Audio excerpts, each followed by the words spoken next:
Les membres et non-membres de l'OPEP étaient réunis hier en marge du Congrès mondial de l'énergie en Turquie pour discuter de la limitation de la production pétrolière.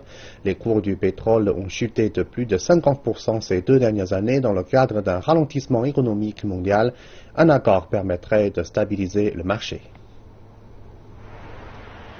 L'annonce par l'OPEP de la diminution de la production pétrolière a représenté un tournant après 2 années de politique de vanne ouverte qui a fait très mal aux producteurs concurrents, mais également fait chuter les cours.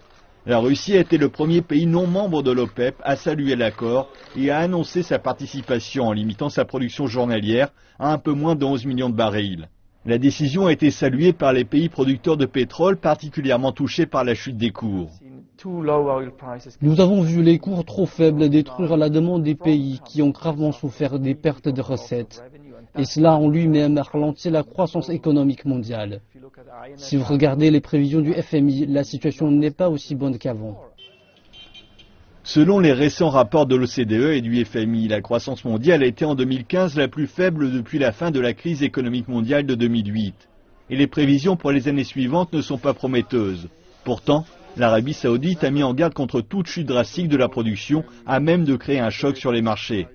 La Chine, qui produit 4,5 millions de barils par jour, est également inquiète des répercussions soudaines sur l'économie mondiale. La Chine fait également face à des problèmes avec la chute des cours du pétrole. Mais dans le même temps, la Chine ne veut pas que les cours augmentent trop vite, car cela pourrait avoir des répercussions négatives sur la reprise économique mondiale. Si de nombreux consommateurs ont bénéficié de la chute des cours, à l'image de la Turquie, qui importe les 3/4 de ses besoins en énergie, une hausse drastique des prix est un risque. L'Iran veut accroître sa production à 4 millions de barils par jour avant d'envisager tout plafonnement, tandis que l'Irak rejette les méthodes de l'OPEP sur le calcul du quota de production de chaque membre. Le Nigeria et la Libye, eux aussi membres de l'OPEP, ont été exemptés de plafonnement de production en raison des problèmes sécuritaires qui ont entravé leur capacité à atteindre leur niveau de production normal. Tout ceci remet en cause les effets de l'accord sur le rééquilibrage des cours du pétrole. Nous ne savons pas vraiment ce qui va se passer. Est-ce qu'il y aura un gel réel? Est-ce qu'il y aura une diminution de la production? Qui va en fin de compte participer, étant donné la situation de la demande mondiale? Quelle différence cela va-t-il faire si l'offre diminue de 500 000 à 1 million de barils? Je ne sais pas.